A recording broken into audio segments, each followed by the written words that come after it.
Private Eye, 6 decades of jokes and journalism.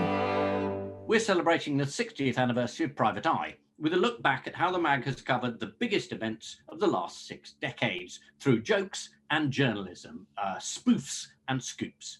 It's chronicled in a new book, out now, Private Eye, the 60 Yearbook. And here's its editor, Adam Macqueen, to take us into a new millennium and remind us what was going on at the Eye in the noughties.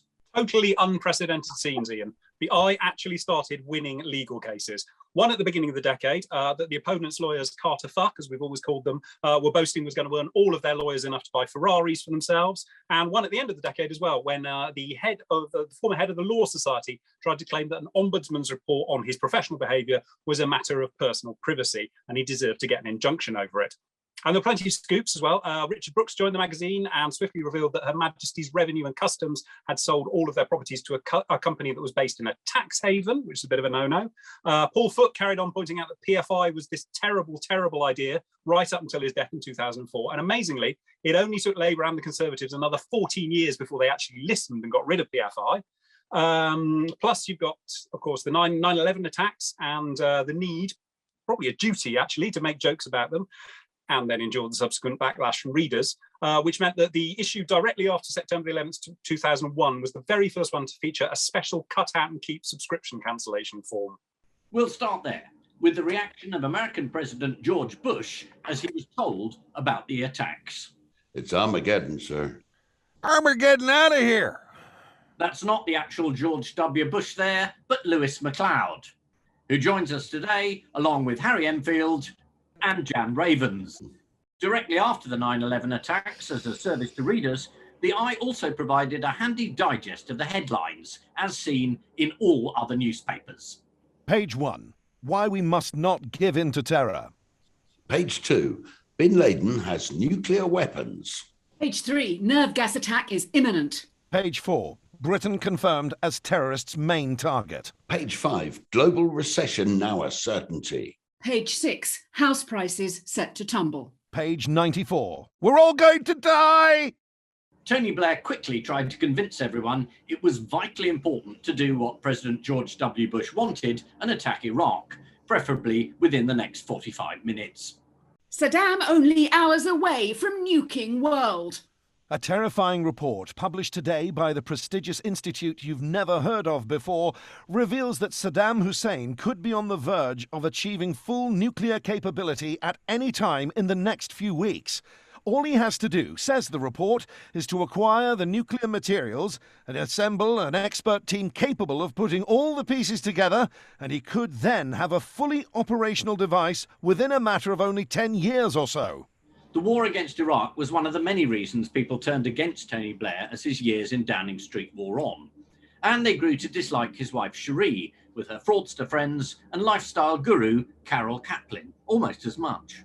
Welcome to Newsnight. There was mounting concern last night over the influence exercised by Lady Macbeth on her husband. Unconfirmed reports have linked her name with a group of unsavoury characters, some of whom she has introduced to King Macblair. They're said to include a group of 3 lifestyle gurus who've been trying to market a new slimming potion made from organic materials, including eye of newt, spleen of toad, and wing of bat. Meanwhile, Alistair Campbell, the chief of the Macleod clan and a personal friend of King Macbeth's, has tried to distance the Scottish ruler from his wife's personal concerns. Lady Macblair is an independent career woman, he said, and who she murders is entirely her own affair. 2005 saw a royal wedding, and as had become traditional in Private Eye, our in-house romantic novelist, Sylvie Crinn, was there to chronicle it in her latest work, Born Not to be Queen. I'll stand in as Sylvie here. After all the years of royal snubs and slights, at last Camilla was going to be part of the family, Charles's wife, no less. A royal wedding? And where would it be? Obviously it couldn't be St Paul's again, so it must be the Abbey, and perhaps a coach along the Mall. Her heart beat faster at the very thought. Crowds cheering, bands playing. It's all going to be such fun, said a curiously jittery Prince Charles as they waited for Sir Alan Fitztightly to announce that dinner was served. There's going to be 5 of us, which is so much better than having hundreds of people one doesn't even know. you talking about, Chazza? The Abbey holds thousands. Yes, sort of thing. It's not exactly going to be in the Abbey. The trouble is that since I'm going to be head of the church, it's all got rather complicated. Do you see what I'm getting at, sort of thing? No, I don't. Camilla responded sharply, fiddling impatiently with her turquoise and zircon engagement ring from Ratner's of Belgravia. Where's the venue then? Not that boring old chapel at Windsor with those moth-eaten flags. Oh, no, not there. Obviously not. Charles stammered. Then where? I can't think of any other decent churches. You've hit the nail on the head there, old thing.